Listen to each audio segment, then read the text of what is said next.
Hello friends, सबसे पहले आप सभी को हैप्पी छठ पूजा। फ्रेंड्स, जैसा कि आप सभी को पता है कि अंकित सर का जो न्यू बुक है एसएससी जीडी का, उस बुक को हम लोग सॉल्व कर रहे थे और पिछले 2-3 दिनों से उसका वीडियो नहीं आ रहा है। उसका कारण है कि देखिए, ये छठ पूजा के बाद हम उसका जो है मंगलवार से कंप्लीट डिस्काउंट का एक पूरा मतलब जितना भी क्वेश्चन बाकी डिस्काउंट का एक ही क्लास में हम पूरा कवर कर देंगे। ठीक है, इसमें हम सोचे इसी में बता दें क्योंकि इसे बहुत सारे लोग देखते हैं, तो यहाँ से आपका कन्फ्यूजन दूर हो जाएगा। उसका भी सोल्यूशन आपको मंगलवार को आ जाएगा। इस पर हम क्या करेंगे, इसका देखिए एसएससी जीडी का जो इसमें मॉक है अंकित सर का ऐप में, हर संडे को संडे आता है, तो इसमें हम मैथ के सवालों को देखेंगे। ठीक है, इसमें 20 मैथ के सवाल होंगे और सारे मैथ के सवालों को देखेंगे। तो आज देखिए, आज हम लोग का जो है शाम वाला अर्घ है और कल जो है सुबह वाला अर्घ है। तो हम देखिए संडे और मंडे, ट्यूसडे से आपका जो है बुक का भी सोल्यूशन आएगा और कोशिश रहेगा ना कि अब एक ही क्लास में आपका टोटल जो है क्वेश्चन एक ही बार में कवर कर दे। डिस्काउंट का जो हमारा पूरा क्वेश्चन बाकी है 15 क्वेश्चन तक करा दिए हैं, बाकी जितने भी क्वेश्चन है वो उसके एक क्लास में हम कवर कर देंगे। ठीक है, इसमें हम आपको बता दिए और उसका जो क्लास है आपको मंगलवार को एकदम डेफिनेटली आ जाएगा। ठीक है, इसमें हम लोग क्या करेंगे कि जो अंकित सर का जो मॉक टेस्ट है इसमें मैथ के सवालों को देखेंगे। तो पूरा वीडियो जरूर देखिएगा, इसमें आपको बहुत कुछ सीखने को भी मिलेगा। ठीक है, तो चलिए टेस्ट स्टार्ट करते हैं।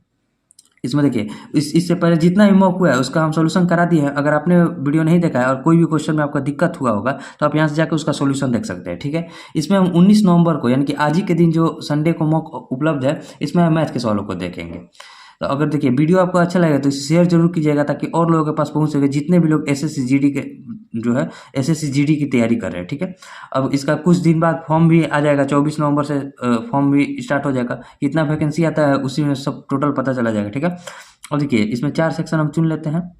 नेक्स्ट 60 मिनट का टाइम रहेगा। यहाँ 100 क्वेश्चन दिखाता है लेकिन 80 क्वेश्चन रहेगा क्योंकि आपको हिंदी या इंग्लिश में से कोई एक जो है कोई एक चूज करना होता है। तो इसमें सारे सेक्शन से 20-20 सवाल आएंगे, 20 मैथ के, 20 रीजनिंग के, 20 जीके के और 20 हिंदी या फिर इंग्लिश, जो आप चूज करते हैं उसका रहेगा। ठीक है, तो इसमें हम केवल 20 मैथ के सवालों को देखेंगे और अच्छे कंसेप्ट के साथ सीखेंगे। अगर देखिए अगर आपको वीडियो थोड़ा सा भी अच्छा लगेगा तो शेयर जरूर कीजिएगा ताकि और लोगों के पास पहुँच सके। चलिए टेस्ट स्टार्ट करते हैं। पूरा वीडियो जरूर देखिएगा, इसमें आपको बहुत जो है अच्छे अच्छे मेथड सीखने को मिलेगा क्योंकि इसमें टाइम मैनेज करना ही हमें बहुत बड़ा टास्क होता है। ठीक है, क्वांटिटेटिव एप्टीट्यूड। अब देखिए क्वेश्चन नंबर फर्स्ट क्या है। क्वेश्चन नंबर फर्स्ट है कि यदि शांत जल में नाव की गति 10 किलोमीटर पर घंटा तथा धारा की गति 2 किलोमीटर पर घंटा है तो धारा के प्रतिकूल धारा के अनुकूल, मतलब एक धारा के प्रतिकूल है। धारा के प्रतिकूल क्या होता है कि नाव की चाल में से धारा की चाल को माइनस करते हैं, और धारा के अनुकूल क्या होता है कि नाव की चाल में हम धारा की चाल को जोड़ते हैं। यहाँ देखिए 10 में से जब हम 2 घटाएंगे, शांत जल में नाव की चाल कितनी है 10 और धारा की चाल कितनी है 2, इसको घटाएंगे और यहाँ शांत जल में नाव की चाल 10 है और धारा की चाल 2 है, तो इसमें जोड़ेंगे। 10 में से 2 गया 8 और 10 और 2 कितना होता है 12। तो यहीं हमारा 8 और 12 वाला जो आंसर हो जाएगा राइट आंसर हो जाएगा, जो कि ऑप्शन सी में दिया है। तो ऑप्शन सी जो हो जाएगा यहाँ राइट आंसर हो जाएगा। ठीक है, ये होता है धारा के प्रतिकूल और ये होता है धारा के अनुकूल। अब देखिए जो नेक्स्ट क्वेश्चन है, question number second. Question number second क्या कर रहा है कि 50 छात्रों की कक्षा में औसतन 70% अंक प्राप्त किए गए। प्रथम 25 छात्रों ने औसतन 60% अंक प्राप्त किए और अगले 24 छात्रों ने औसतन 80% अंक प्राप्त किए। अंतिम छात्र ने कितना अंक प्राप्त किया, देखिए समझिए। यहाँ 50 छात्र है, सभी का जो है 70% अंक प्राप्त किया गया है, लेकिन जो प्रथम 25 छात्र हैं उन्होंने 60% अंक प्राप्त किए और जो अंतिम 24 लोग हैं उन्होंने जो है 80%, मतलब अगले 24 लोग जो हैं 80% अंक प्राप्त किए। 25 और 24 को जोड़ेंगे तो कितना हो जाएगा 49 हो जाएगा। अभी भी एक बचा और उसी का हमें औसत अंक बताना है। देखिए समझिए, अगर देखिए ये जो है इसे 70 तो लाना पड़ेगा इस औसत को बराबर करने के लिए, यानी कि ये अपना 70 तो लाएगा ही लाएगा। साथ में ये जो 25 लोग जैसे ही अपना 70 रुपया लाता है, ये 25 लोग बोलते हैं कि हमने 10-10 रुपया कम लाया है, मेरा भी ला देना। यानी कि एक का जो है 10 रुपया कम है, यानी कि 10% कम है, तो 25 लोग का कितना होगा 250 कम होगा। फिर 24 लोग ने बोला कि हमने 10-10 एक्स्ट्रा ला दिया है, तो 10-10 एक्स्ट्रा ला दिया। देखिए 70 लाना था, ये 80-80 ला दिए, यानी कि 10-10 एक्स्ट्रा लाए। कितने लोग 24 लोग ला दिए एक्स्ट्रा। तो अब देखिए 70 प्लस 25 दहिया 250 और माइनस 240 हो जाएगा, यानी कि 70 प्लस कितना हो जाएगा 250 में से 240 गया 10, यानी कि 70 और 10 80, यानी कि x जो हमारे पास जो अभी एक लोग बचा था उसे कितना परसेंट लाना पड़ेगा 80%, तब जाकर पूरा 70% मेंटेन होगा। तो 80% कौन सा ऑप्शन है, तो ऑप्शन नंबर सी जो हो जाएगा यहाँ राइट आंसर हो जाएगा। अगर आप इस तरह से बनाते हैं तो आपका टाइम नहीं लगेगा, और नहीं तो आप फिर 70 में 50 में 70 से गुना कीजिए, फिर इसमें इससे गुना करके इसमें इससे जोड़कर फिर इसमें से माइनस कीजिएगा तो भी x का वैल्यू क्या आएगा 80% ही आएगा, जो कि ऑप्शन सी में दिया है। वो थोड़ा लॉन्ग मेथड हो जाएगा, तो एवरेज के क्वेश्चन को आप शॉर्ट ही बनाने का प्रयास कीजिए। अब देखिए जो नेक्स्ट क्वेश्चन है, क्वेश्चन नंबर 3। क्वेश्चन नंबर 3 कैसे बनेगा? क्वेश्चन नंबर 3 है कि ए किसी कार्य को 7 दिन में पूरा कर सकता है, बी उसी कार्य को 12 दिन में पूरा कर सकता है। ए और बी ने मिलकर इस कार्य को 3 दिन तक किया। सी अकेला शेष कार्य को 9 दिन में पूरा करता है, तो इसे पूरे कार्य को सी करने में कितना दिन समय लगेगा? देखिए, ए कार्य को कितना दिन में कर रहा है? 7 दिन में, और बी कार्य को कितना दिन में कर रहा है? 12 दिन में। यानी कि अगर यहाँ से हम टोटल वर्क निकाले तो इन दोनों का एलसीएम भी हमारा टोटल वर्क हो जाएगा। कितना हो जाएगा? 12 7 84। यहाँ 12 के एफिशिएंसी से ए काम करेगा और 7 के एफिशिएंसी से जो है बी काम करेगा। ठीक है, अब ये दोनों 3 दिन तक साथ मिलकर काम करें तो 12 और 7 19 के एफिशिएंसी से 3 दिन तक करेंगे तो कितना कार्य हो जाएगा? 57 कार्य हो जाएगा। 84 में से 57 कार्य हो गया तो 14 में से 7 गया 9 और 7 में से 5 गया 2, 27 कार्य अभी भी बचा। अब जो शेष कार्य बच रहा है उसे सी जो है 9 दिन में पूरा कर रहा है, यानी कि सी का एफिशिएंसी कितना हो जाएगा? 27 कार्य को 9 दिन में कर रहा है, यानी कि 3 के एफिशिएंसी से काम कर रहा है। ठीक है, अब इस पूरे कार्य को सी करने में कितना दिन समय लगेगा? पूरा कार्य कितना है? 84, यानी कि अब इस 84 कार्य को सी अगर 3 के एफिशिएंसी से करेगा तो कितना दिन का समय लगेगा? तो 28 3 84, यानी कि 28 दिन का समय लगेगा। तो 28 दिन ही हमारा जो हो जाएगा राइट आंसर, जो कि ऑप्शन डी में दिया हुआ है। ठीक है, उम्मीद करते हैं आपको समझ में आ गया होगा। ठीक है, अब देखिए जो नेक्स्ट क्वेश्चन है क्वेश्चन नंबर 4। क्वेश्चन नंबर 4 कैसे बनेगा? क्वेश्चन नंबर 4 क्वेश्चन कह रहा है कि 15 लीटर घोल में 40% चीनी है, इसमें 3 लीटर पानी और मिला दिया जाए तो घोल में चीनी का प्रतिशत क्या है? देखिए, 15 लीटर में अगर 40% चीनी है तो कितना चीनी है? तो 15 चौके 60, यानी कि 6 लीटर चीनी है। जब 6 लीटर चीनी है, देखिए जब 6 लीटर चीनी आ गया हमारे पास शुगर, तो वाटर कितना होगा? 15 लीटर टोटल है, यानी कि 9 लीटर वाटर हो जाएगा। अब इसमें 3 लीटर और पानी मिला दिए, यानी कि अब 6 लीटर यहाँ शुगर हो गया, यानी कि चीनी, और 9 और 3 12 लीटर हमारा वाटर हो जाएगा। ये हमारा शुगर हो जाएगा, ये कितना, ये क्या हो जाएगा? वाटर हो जाएगा। अब हमें पूछ रहा है कि अब चीनी कितना परसेंट है, यानी कि अब अभी भी 6 लीटर चीनी है, लेकिन कितने में? अब 12 और 6 18 लीटर का मिश्रण हो गया। ठीक है, तो कितना परसेंट बताने के लिए 100 से गुना करना पड़ेगा, यानी कि 6 जो है 18 का कितना परसेंट है? तो 6 3 18, 100/3 पूर्णांक में लिखना है तो 33 सही 1/3% अब चीनी है। पहले चीनी था कितना? 40%, अब हो गया चीनी कितना? 33 सही 1/3%, जो कि ऑप्शन डी में दिया है। तो ऑप्शन डी ही जो हो जाएगा हमारे यहाँ राइट आंसर हो जाएगा। ठीक है, अब देखिए जो नेक्स्ट क्वेश्चन है क्वेश्चन नंबर 5। क्वेश्चन कह रहा है कि के उन सभी संभावित मानों का योग कितना होगा जिसके लिए 7 अंकों वाली संख्या 2 3 के 5 6 7 के, यानी कि 3 से विभाजित है। तो 3 से विभाजित का नियम क्या कहता है? अंकों का योग हमारा 3 से विभाजित होना चाहिए। अंकों को जोड़िए, 2 और 3 5, 5 और 5 10, 10 और 6 16, 16 और 7 23, 23 और प्लस के और के को जोड़ेंगे तो कितना हो जाएगा? 2 के हमारा 3 से विभाजित होना चाहिए। तो के का मान क्या रखे कि हमारा जो है 3 से विभाजित हो जाए? तो अगर 1 रखेंगे, मान लीजिए के का मान अगर 1 रखते हैं तो 23 और 2 कितना हो जाएगा? 25, 25 से 3 से विभाजित है तो नहीं है, तो 1 का मान सेटिस्फाई नहीं करेगा। अब के मान को 2 रखते हैं, तो के मान जब 2 रखेंगे तो 23 प्लस 2 दूनी का कितना हो जाएगा? 4, 23 और 4 कितना होता है? 27, 27 तो हमारा 3 से विभाजित है, यानी कि 1 आ गया, के बराबर 2 आ गया। ठीक है, अब के मान को अगर 3 रखते हैं तो हम थोड़ा मन में ही कैलकुलेट कीजिए। के का मान जब 3 रखेंगे तो 3 दूनी का 6, 23 और 6 कितना होता है? 29, तो हमारा 3 भी सेटिस्फाई नहीं करेगा। अब के मान को 4 रखते हैं तो 4 दूनी 8, 23 और 8 कितना होता है? 23 और 8 31, तो 4 भी सेटिस्फाई नहीं करेगा। के मान को 5 रखते हैं, के मान जब 5 रखेंगे तो 5 दूनी का 10, 23 और 10 33, 33 3 से विभाजित है, यानी कि के बराबर 5 भी सेटिस्फाई कर गया। अब के मान को 6 रखते हैं, 6 दूनी का 12, 23 और 12 कितना होता है? देखिए 23 और 12, 23 2 25 10 35, तो 35 भी 3 से नहीं कटेगा, तो 5 भी नहीं सेटिस्फाई करेगा, सॉरी 6 भी नहीं होगा। अब 7 रख कर देखते हैं, तो 7 दूनी का 14, 23 और 14 कितना होता है? 23 4 27 और 10 37, 37 भी नहीं कटेगा तो 7 भी नहीं हो पाएगा। 8 रख कर देखते हैं, 23 का मान जब 8 रखेंगे तो 8 दूनी का 16, 23 और 6 29 और 10 39, यानी कि 8 पर सेटिस्फाई कर गया। 9 रख कर देखते हैं, तो 9 दूनी का 9 दूनी 18, 23 और 18 कितना होता है? 41, तो 9 भी सेटिस्फाई नहीं करेगा, यानी कि अब 9 से ऊपर तो रख नहीं सकते क्योंकि 2 अंकों की संख्या आ जाएगी, और 0 रखने पर भी सेटिस्फाई नहीं करेगा क्योंकि 23 भी हमारा नहीं कटेगा। तो हमारा जो संख्या के का मान संभावित आ गया, 2 आया, 5 आया और 8 है, यहीं 3 मान आया। तो इसे जोड़िए, 8 5 13 और 2 15, यानी कि के मान का योग कितना हो जाएगा? 15, जो कि ऑप्शन ए में दिया। तो इसमें कुछ करना नहीं था, आपको जो है 3 से विभाजता का नियम जो पता है, तो उसमें जो है बारी बारी से 1 से लेकर 9 तक या फिर 0 से लेकर 9 तक की संख्याओं को के जगह रख कर देख लेना था कि कौन कौन सी संख्या रखने पर हमारा जो है 3 से कटेगा। तो 2 5 और 8 को जब हम के जगह पर रखेंगे, के स्थान पर जब 2 5 और 8 को रखेंगे तो ही हमारी संख्या जो है 3 से विभाजित होगी। तो हमारे 2 5 और 8 के का मान हो जाएगा, तो अंकों का योग कितना हो जाएगा? 8 5 13 और 2 15, जो कि ऑप्शन ए में है। ठीक है, अब देखिए नेक्स्ट क्वेश्चन जो है क्वेश्चन नंबर 6। क्वेश्चन नंबर 6 कैसे बनेगा? क्वेश्चन नंबर 6 है कि किसी वस्तु के मूल्य में 20% की कमी आ जाती है तो पहले मूल्य को बनाए रखने के लिए नए मूल्य को कितना परसेंट बढ़ाना चाहिए। 20% का कमी यानी कि पहले 5 रुपये वस्तु था तो अब 4 हो गया। कैसे लिखे हैं तो 20% को हम क्या लिख सकते हैं 1/5, यानी कि पहले कीमत अगर 5 थी तो उसमें 1 की कमी आ गई यानी कितना हो गया 4। तो पहले की तरह मूल्य को बनाए रखने के लिए वस्तु को 4 से 5 करना पड़ेगा, मूल्य को यानी कि 4 से 5 यानी कि कितना बढ़ाना पड़ेगा तो कहिएगा 1 बढ़ाना पड़ेगा। किस पर बढ़ाना पड़ेगा तो इस 4 पर बढ़ाना पड़ेगा और गुना 100, तो 4 से कहेंगे कितना 25% बढ़ाना पड़ेगा, जो कि ऑप्शन बी में दिया हुआ है। ठीक है, अब क्वेश्चन नंबर 7 को देखते हैं। नेक्स्ट पेज ले लेते हैं क्वेश्चन नंबर 7 के लिए। क्वेश्चन नंबर 7 क्या कर रहा है।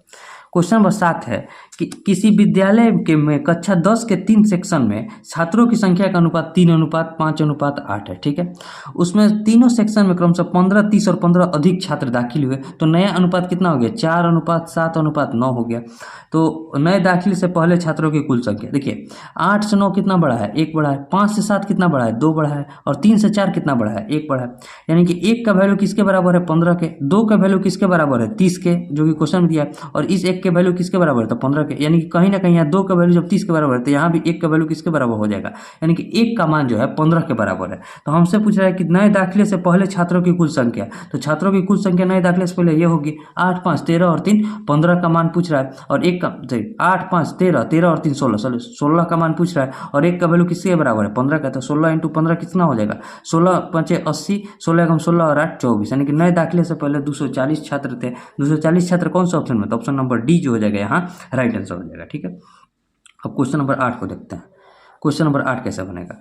क्वेश्चन नंबर 8 है कि 6 किलो का बिक्री मूल्य 8 किलो के लागत मूल्य के बराबर है तो लाभ परसेंट बनाना, यानी कि 6 SP जो है किसके बराबर है तो 8 CP के। बिक्री मूल्य यानी कि सेलिंग प्राइस और क्रय मूल्य यानी कि कॉस्ट प्राइस। ठीक है, यहाँ से देखिए 2 से इसको कटेंगे तो 3 और 2 से इसको कटेंगे तो 4, यानी कि यहाँ SP और CP का जो रेशियो हो जाएगा 4:3 हो जाएगा। यानी कि अब 3 रुपये में हम सामान खरीद कर लाए हैं और 4 रुपये में बेच रहे हैं तो कितना का प्रॉफिट हो रहा है तो कहिएगा 1 का प्रॉफिट हो रहा है। किस पर प्रॉफिट हो रहा है तो इस 3 पर, यानी क्रय मूल्य पर प्रॉफिट हो रहा है और गुना 100। 100/3 हमें पूर्णांक में लिखना है तो इसको भी क्या लिख सकते हैं 33/1/3% जो है प्रॉफिट हो रहा है। तो 33/1/3% कौन से ऑप्शन में दिया है तो ऑप्शन नंबर बी जो हो जाएगा राइट आंसर हो जाएगा। ठीक है, उम्मीद करता है आपको समझ में आ रहा होगा। अब देखिए जो नेक्स्ट क्वेश्चन है क्वेश्चन नंबर 9। क्वेश्चन नंबर 9 कैसे बनेगा कि ये जो क्वेश्चन दिया है कि रूट देखिए क्यूब रूट है 1331, तो 1331 का क्यूब रूट कितना होता है 11 होता है। ये आपको याद होना चाहिए, कम से कम 1 से लेकर 20 तक आपको क्यूब रूट जो है क्यूब घनमूल जो याद होना चाहिए। और 729 किसका होता है तो ये तो सबको पता है 27 का होता है। ठीक है, 27 का 30 तक स्क्वायर भी याद होना चाहिए। देखिए 11 तक का क्यूब और मतलब 20 तक का क्यूब और 30 तक का वर्गमूल हमें वर्ग याद होना चाहिए। और माइनस, अब यहाँ माइनस का साइन है। अब देखिए 512 किसका होता है तो कहिएगा 8 का क्यूब करेंगे तो 512 हो जाएगा। 11 में से 8 गया 3 और 27 में 3 को जोड़ देंगे तो कितना हो जाएगा 30, यानी कि इसी को सॉल्व करना था तो 30 जो हो जाएगा यहाँ राइट आंसर हो जाएगा। 30 कौन सा ऑप्शन है तो ऑप्शन नंबर सी जो हो जाएगा राइट। अब देखिए जो नेक्स्ट क्वेश्चन है क्वेश्चन नंबर 10। क्वेश्चन नंबर 10 कैसे बनेगा। क्वेश्चन नंबर 10 क्वेश्चन करें कि एक कार द्वारा 2 घंटे में 333 किलोमीटर की दूरी तय करने में कार की औसत गति मीटर पर सेकंड में क्या होगी। अब देखिए 333 किलोमीटर की दूरी तय कर रहा है कितना में 2 घंटे में, और किलोमीटर पर आवर में दिया है तो मीटर पर सेकंड में चेंज करने के लिए 5/18 से हमें गुना करना पड़ेगा। 9 से इसको कटेंगे तो 2 और 9 से इसको कटेंगे 9 3 27 9 7 63। ठीक है, 5 7 35 5 3 15 15 और 3 18 185/4 को हमें पॉइंट में लिखना है तो 4 चौके 16। ठीक है, 2 5 4 6 24 4 6 24 1 0 4 दूनी का 8 4 5 20, यानी कि 46.25 मीटर पर सेकंड जो हो जाएगा हमारा राइट आंसर हो जाएगा। तो 46.25 कौन सा ऑप्शन में है तो ऑप्शन नंबर बी जो हो जाएगा राइट आंसर हो जाएगा। ठीक है, अब देखिए जो नेक्स्ट क्वेश्चन है क्वेश्चन नंबर 11। क्वेश्चन नंबर 11 कैसे बनेगा कि 16% वार्षिक ब्याज दर से 15,625 की राशि पर 2.3/4 वर्ष का चक्रवृद्धि ब्याज क्या है। ब्याज की गणना वार्षिक चक्रवृद्धि आधार पर की जाती है। ठीक है, अब देखिए 2.3/4 है, बस इसी को अगर हम लिखना सीख गए, टाइम को रेट निकालना सीख गए तो हम पूरा क्वेश्चन को बना सकते हैं। देखिए यहाँ 2 वर्ष के लिए तो हमारा रेट क्या चलेगा 16% का रेट चलेगा, क्योंकि देखिए 1 साल के लिए 16% तो 2 वर्ष के लिए तो 16% का रेट चलेगा। लेकिन ये जो 3/4 है इसको पहले मंथ में चेंज कीजिए, तो जब मंथ में चेंज करेंगे तो हमें पता चलेगा कि ये 9 महीना 4 3 12 यानी कि 9 मंथ है। अब देखिए समझिए 12 मंथ में रेट कितना लग रहा है 16% लग रहा है, तो 9 मंथ में कितना रेट लगेगा 16/12 गुना 9 तीन से कटाएंगे तो 4, और 3 से इसको कटाएंगे तो 3, 4 से इसको कटाएंगे तो 4, यानी कि 12% का रेट लगेगा।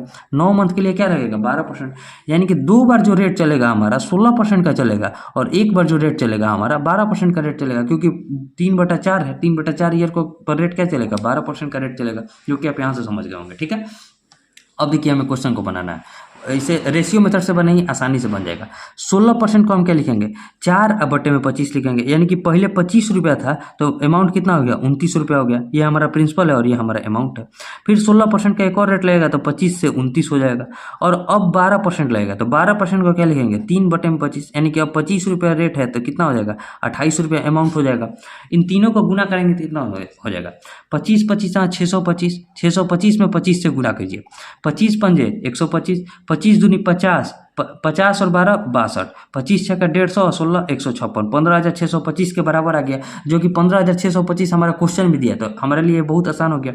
29 का स्क्वायर कितना होता है 841 होता है, 841 में हमें 28 से गुना करना है, 28 से कम 28, हाथ में लगा 2, 28 चूँकि 112 और 2 118, 118 हो जाएगा, 28 चूँकि 112, 112 और 2 सॉरी 112 और 2 114, 114 हाथ में लगा, अब 11, 28 8 224, 224 और 11 कितना होता है 224 और 11 जब जोड़िएगा तो 235 होता है।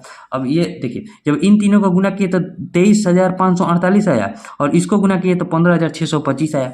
15,625 का वैल्यू किसके बराबर है तो 15,625 के ही बराबर है, जो कि क्वेश्चन में दिया हुआ है, इतना ही राशि है हमारे पास। तो हमें CI पूछ रहा है, तो दोनों के अंतर जो कि अमाउंट में से जब प्रिंसिपल को घटाएंगे तो CI हो जाएगा। घटाइए, 8 में से 5 गया 3, ठीक है, यहाँ 4 में से 2 गया 2, यहाँ क्या बचेगा 15 में से 6 गया 9, यहाँ 22 में से 15 गया 7, 79,23 का मान हमें बताना है। देखिए 15,625 का वैल्यू किसके बराबर है 15,625 के, यानी कि इसमें 1 से गुना हुआ है, तो इसमें भी 1 से गुना कर देंगे, यानी कि 79,23 रुपया जो हो जाएगा ब्याज हो जाएगा। तो 79,23 रुपया कौन सा ऑप्शन में, तो ऑप्शन नंबर सी। जब आप रेशियो मेथड से बनाइएगा तो आपके लिए बहुत आसानी होगी, और उम्मीद करते हैं आपको समझ में आ गया होगा। ठीक है, इतना बड़ा कैलकुलेशन जरूर था, लेकिन यहाँ 15,625 का मान जो है 15,625 के ही बराबर आ गया, जिससे हमारा जो है कैलकुलेशन थोड़ा बहुत आसान हो गया। ठीक है, उम्मीद करते हैं आपको समझ में आ गया होगा। अब क्वेश्चन नंबर 12 को समझते हैं। क्वेश्चन नंबर 12 नेक्स्ट पेज ले लेते हैं। क्वेश्चन नंबर 12 कैसे बनेगा। क्वेश्चन नंबर 12 कह रहा है कि वह सबसे छोटी संख्या जिसे 3857 में जोड़ा जाना चाहिए ताकि योग जो है 5, 6, 4 और 3 से पूर्णतः विभाज्य हो जाए। तो 5, 6, 4 और 3 का एलसीएम कितना हो जाएगा, तो निकालिए इसको। 3 गुना 2 करेंगे ना 6 के लिए, 4 कटाने के लिए क्या करना पड़ेगा, एक और 2 से गुना करना पड़ेगा, 5 कटाने के लिए पूरा 5 से गुना करना पड़ेगा, और 3 तो इसमें है ही, यानी कि पूरा जो है इसका एलसीएम कितना हो जाएगा, तो यही उसका एलसीएम हो जाएगा। 3 दूनी 6 और 2 60, 60 उसका एलसीएम हो जाएगा। यानी कि संख्या जो है हमें 60 से कटाना है, 60 से कटाना है, तो संख्या क्या है 3857 है, उसमें क्या जोड़ना चाहिए हमें निकालना है। 60 छः कितना होता है 360 होता है, 5 और 2 25 हो जाएगा, 7 60 चौके 240 हो जाएगा, 7 और 1 यानी कि 17 शेष बचेगा। या तो इस 17 को हटा दीजिए, और नहीं तो इन दोनों के अंतर को इसमें जोड़ दीजिए, तो हमें जो संख्या प्राप्त होगी वो 60 से विभाजित हो जाएगी। तो हमें तो घटाना नहीं है, कुछ जोड़ना है, तो जोड़ने के लिए इन दोनों का अंतर कितना हो जाएगा 60 और 17 का जब अंतर निकालेंगे तो किसके बराबर हो जाएगा 60 में से 17 गया तो 43 के बराबर हो जाएगा। यानी कि इसी जो 43 को इसमें हम जोड़ेंगे इस संख्या में, तो हमारा संख्या जो है पूरी 5, 6 और 4 और 3 से पूरी कट जाएगी। ठीक है, यानी कि 43 जो कि ऑप्शन ए में दिया है वही हमारा राइट आंसर हो जाएगा। ऑप्शन डी वाले अगर जब आप 17 को मार दीजिएगा तो आपका जो है क्वेश्चन आंसर जो है गलत हो जाएगा, क्योंकि 17 हमें घटाने पर संख्या जो प्राप्त होगी वो 60 से विभाजित होगी, लेकिन हमें बोला कुछ जोड़ना है, तो 60 और 17 का अंतर को जब हम इसमें जोड़ देंगे तो वो भी संख्या हमारा जो है 60 से विभाजित हो जाएगी, जो कि ऑप्शन ए में दिया है। ठीक है, उम्मीद करते हैं आपको समझ में आ गया होगा। अब देखिए जो नेक्स्ट क्वेश्चन है क्वेश्चन नंबर 13। क्वेश्चन नंबर 13 में क्या कर रहा है कि 2 उम्मीदवारों द्वारा लड़े गए चुनाव में एक उम्मीदवार को कुल मतों के 20% मत प्राप्त हुए, फिर भी वह 600 मतों से हार गया। चुनाव में पड़े कुल मतों की संख्या क्या है, यह मानते हुए कि सभी वोट जो है वैध है। देखिए यहाँ 100% में 100% अगर वोट में 20% हारने वाले उम्मीदवार को मिला, तो जीतने वाले उम्मीदवार को कितना मिला होगा 80%, यानी कि दोनों के बीच अंतर कितना है 60% का। और कितना मत से हारा है तो कहिएगा 600 मत से, यानी कि 1% किसके बराबर है 10 मत के बराबर है। तो हमसे पूछ रहे हैं कुल मतों की संख्या, इनके 100% किसके बराबर हो जाएगा, तो 1% जब 10 के बराबर है तो 100% किसके बराबर हो जाएगा 1000 के, यानी कि टोटल वोट कितने पड़ा है 1000, जो कि ऑप्शन डी में दिया है। तो बहुत ईजी क्वेश्चन ये हो गया हमारे लिए। ठीक है, अब देखिए नेक्स्ट क्वेश्चन है क्वेश्चन नंबर 14। क्वेश्चन नंबर 14 क्या है कि यदि लाभ 10% है तो क्रमशः क्रैमुल तथा विक्रैमुल का अनुपात। देखिए अब इसको दो तरीका से बना सकते हैं। एक तो 10% को हम क्या लिख सकते हैं, 1/10। क्रैमुल नीचे वाला होता है, यानी कि 10 रुपये का क्रैमुल है तो उस पर 1 रुपये का लाभ हो रहा है, यानी कि 11 रुपये विक्रैमुल हो जाएगा। तो 10/11 कौन सा ऑप्शन में, तो ऑप्शन नंबर बी में। अगर आप ऐसे समझे तो ठीक है, नहीं तो समझिए। मान लीजिए सीपी है हमारा 100 रुपया, उस पर 10% का प्रॉफिट हो रहा है, यानी कि एसपी कितना हो जाएगा, 110 रुपये हो जाएगा। 0 से 0 कटा दीजिए, यहाँ से भी रेशियो क्या आएगा, 10/11, जो कि ऑप्शन बी में दिया है। ठीक है, अब देखिए नेक्स्ट क्वेश्चन जो है क्वेश्चन नंबर 15। क्वेश्चन नंबर 15 कैसे बनेगा। क्वेश्चन नंबर 15 क्वेश्चन कह रहा है, पहले क्वेश्चन पढ़िए। क्वेश्चन कह रहा है कि 13 और 43 के बीच सभी पूर्ण सम संख्या का योग हमें निकालना है। सम संख्या का निकालना है। देखिए समझिए, यहाँ जो सम संख्या प्राप्त होगा हमारा, यहाँ कितना, देखिए पहले n बराबर हम निकालेंगे 13 और 43 के बीच में हमारा कितना सम संख्या प्राप्त होगा, यानी कि n निकालना पड़ेगा। n निकालने के लिए क्या होगा, 43 - 13 बटे में 2 हो जाएगा। 43 - 13 बटे में 2, तो हमारा यहाँ से जो है सम संख्या का केवल 2 से हम भाग क्यों दिया है, क्योंकि 43 में से जब 13 घटाएंगे तो टोटल संख्या हमारा निकलेगा यहाँ। लेकिन हमें निकालना है कि केवल सम संख्या, तो उसमें कुछ विषम संख्या होगी, यानी कि आधी विषम संख्या होगी, आधी सम संख्या होगी। तो सम संख्या से क्या निकल के आएगा, 43 में से 13 गया 30, 30 में से जब 2 से भाग देंगे तो कितना हो जाएगा, 15। 15 हमारा सम संख्या प्राप्त हो गया। ठीक है, यानी कि n बराबर आ गया 15।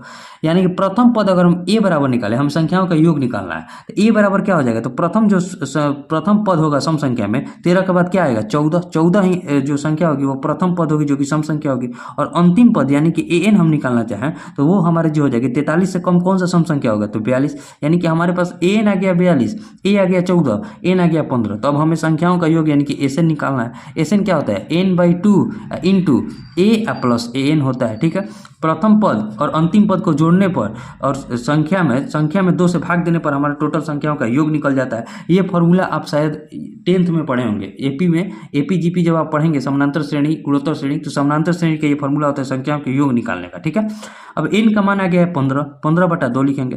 प्रथम पद क्या है 14 और अंतिम पद क्या है 42। अब संख्याओं को भाग दीजिए, 15/2 इंटू 14 और 42 को जोड़ेंगे तो 42 4 46 और 10 56। इससे भाग दीजिए कितना, 28 से कट जाएगा। अब देखिए 28 पंजे 140, 28 से कम 28 और 14 42, यानी कि 420 जो है 13 से लेकर 43 तक के सभी सम संख्या को जब हम जोड़ेंगे तो संख्याओं का योग कितना आ जाएगा, 420। 420 कौन सा ऑप्शन में, तो ऑप्शन नंबर डी जो हो जाएगा यहाँ राइट आंसर हो जाएगा। उम्मीद करते हैं आपको समझ में आ गया होगा। ठीक है, अब देखिए नेक्स्ट क्वेश्चन है क्वेश्चन नंबर 16।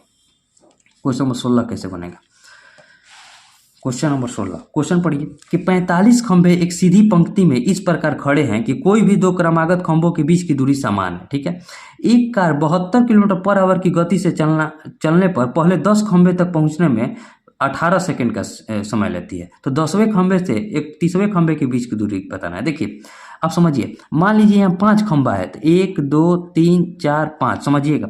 जब हम 5 खंभा को लिखे तो दोनों के बीच कितना खंभा का गैप आ गया, तो कहिएगा 1 2 3 4। यानी कि जब 5 खंभा ले रहे हैं तो दोनों के बीच डिस्टेंस कितना खंभा के बीच क्या रहा है, 4 का। यानी कि हम 10वें खंभे तक लेंगे तो दोनों के बीच डिस्टेंस कितना आएगा, 9 खंभे का। यानी कि 9 खंभे को हम 9 खंभे के बीच की दूरी को पार करते हुए जाएंगे, समझिएगा। अब देखिए 72 किलोमीटर/आवर के स्पीड से जब मीटर/सेकंड में चेंज करेंगे तो 5/18, और कितना समय ले रहा है पूरा 10 खंभे को पार करने में, तो 18 सेकंड का। इतने में कितने खंभों के बीच की दूरी को तय किया होगा, तो 9 खंभों के बीच की दूरी को तय किया होगा। यानी कि यहाँ से पहले खंभे यानी कि इस और इस खंभे के बीच की दूरी हमें निकल कर प्राप्त हो जाएगी। ठीक है, 18 से 18 को कटा दीजिए, 9 से इसको करेंगे तो 8, यानी कि पहले खंभे से दूसरे खंभे के बीच की दूरी आ गई हमारी 40 आ गई। यहाँ से हमें क्या निकालना है, 10th से लेके यानी कि 10वें से लेके 31वें खंभे तक के बीच की दूरी निकालना है। तो यहाँ देखिए 1 से लेकर जब 10 तक निकाले तो 10 में 1 9 खंभे के बीच की दूरी को लिए, तो 10 से लेकर 31 को निकालेंगे तो 21 में से 10 किया कितना, 21 खंभे के बीच की दूरी को लेंगे। तो एक खंभे के बीच की दूरी कितना है, एक खंभे से दूसरे खंभे के बीच की दूरी है 40, तो 21 खंभे के बीच की दूरी कितना हो जाएगा, 21 × 40 यानी कि 21 चौक 84, 840 मीटर जो हो जाएगा राइट आंसर हो जाएगा। कितना दूरी तय किया है, तो 840 मीटर, जो कि ऑप्शन सी में दिया है। उम्मीद करते हैं आपको समझ में आ गया होगा। ठीक है, अब देखिए जो नेक्स्ट क्वेश्चन है क्वेश्चन नंबर 17। क्वेश्चन नंबर 17 कैसे बनेगा, नेक्स्ट पेज लेते हैं। क्वेश्चन नंबर 17 क्वेश्चन नंबर 17 पहले क्वेश्चन को पढ़िए। क्वेश्चन कह रहा है कि ए और बी एक साथ किसी कार्य को 24 दिन में पूरा कर सकते हैं, बी और सी एक साथ उसी कार्य को 36 दिन में पूरा कर सकते हैं। ए सी की तुलना में 3 गुना कुशल है, तो मजदूर बी कार्य को कितना दिन में कर सकता है। देखिए ए और बी कार्य को कितना दिन में कर रहे हैं, तो कहिएगा 24 दिन में कर रहे हैं। बी और सी कार्य को कितना दिन में कर रहे हैं, तो 36 दिन में कर रहे हैं। तो यहाँ से पहले टोटल वर्क इन दोनों का एलसीएम कितना होगा, तो कहिएगा 24 या 72, 26 दूनी 72। ठीक है, यानी कि 24 या 72 और 36 दूनी कितना हो जाएगा, 72। अब क्वेश्चन में कह रहा है कि ए सी की तुलना में 3 गुना कुशल मजदूर है। यहाँ थोड़ा दिमाग लगाइए, अगर यहाँ 1 मान रखेंगे तो यहाँ कितना हो जाएगा, 3 हो जाएगा। इसका 3 गुना है ना, तो 3 जब हो जाएगा तो बी का मान हमें 0 रखना पड़ेगा, जो कि यहाँ बी का मान 1/1 रखना पड़ेगा, तब जाकर 2 होगा। तो यहाँ कुछ और सेटिस्फाई करके देखते हैं, यहाँ 1/2 रखते हैं। जब 1/2 इसको रखेंगे तो ये कितना हो जाएगा, 3/2, इसका 3 गुना है, 3/2 हो जाएगा। यहाँ जब 1/2 है और 2 में से जब 1/2 को घटाएंगे तो ये कितना प्राप्त हो जाएगा, 3/2। और इसमें भी जब 3/2 को पुट करेंगे तो 3/2 और 3/2 को जोड़ेंगे तो कितना हो जाएगा, 3 प्राप्त हो जाएगा। यानी कि सेटिस्फाई क्या कर गया कि ए का एब्सेंसी आ गया हमारे पास 3/2, बी का एब्सेंसी आ गया 3/2 और सी का एब्सेंसी कितना आ गया, तो कहिएगा 1/2। इस पर हमें सेटिस्फाई कर जा रहा है, हमें सेटिस्फाई कराना है। नहीं तो अगर आप एक्स मान कर बनेगा, यहाँ एक्स मान रखिएगा, यहाँ 3x मान रखिएगा, उसके बाद यहाँ बी का मान जब दोनों में कॉमन है तो बी का मान निकालिएगा तो भी आंसर आएगा। लेकिन यहाँ थोड़ा दिमाग जब लगाइएगा तो आपसे ऐसा क्वेश्चन तो देगा नहीं कि आपसे जो है पूरा बन ना पाए। थोड़ा सा दिमाग लगाने पर जब पूरा पूर्णांक में नहीं आ पा रहा है, इसको दुगना कर भी हम देख सकते हैं। जब दुगना करते हैं तो एक और 2 रखने पर भी आराम से आंसर आ जाता है। तो यहाँ 1/2 और 3/2 रखने पर हमारा जब सेटिस्फाई कर गया तो यानी कि बी का एब्सेंसी कितना आ गया, 3/2, ए का एब्सेंसी कितना आ गया, 3/2 और सी का एब्सेंसी कितना आ गया, 3/2। अब हमसे क्वेश्चन क्या कर रहा है कि बी कार्य को कितने दिन में करेगा। अब बी कार्य कितना है, 72 कार्य है। देखिए अब बी जो है, बी को कार्य कराना है, 72 कार्य है और बी का एब्सेंसी कितना है, तो 3/2 के एब्सेंसी से करेगा। तो 3 से इसको कटेंगे तो कितना हो जाएगा, 24 ऊपर जाकर 2 गुना हो जाएगा, 24 यानी 48 दिन में जो है बी कार्य को कंप्लीट कर देगा। तो 48 दिन कौन सा ऑप्शन में, तो ऑप्शन नंबर ए जो हो जाएगा राइट आंसर हो जाएगा। उम्मीद करते हैं आपको समझ में आ गया होगा। अगर देखिए आपका कोई भी क्वेश्चन में डाउट भी रहता है तो आप उसे कमेंट कीजिएगा, हम उसे बताने का प्रयास करेंगे, ठीक है। अब देखिए जो नेक्स्ट क्वेश्चन है, क्वेश्चन नंबर 18। क्वेश्चन नंबर 18 में क्या कर रहा है कि a/b, ठीक है, a/b दिया है, a/b बराबर c/में d बराबर e/में f।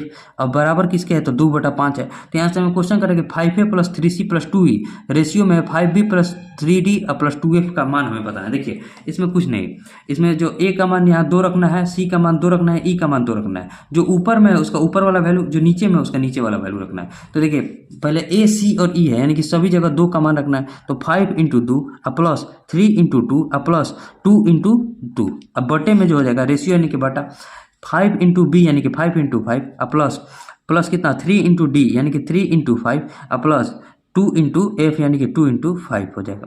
अब देखिए इसको जोड़िए, 5 दूनी का 10, 10 और 6 16, 16 और 4 20 यानी कि ऊपर में आ गया 20, नीचे में कितना होगा 25, 25 और 15 40, 40 और 10 50, नीचे में आ गया 50।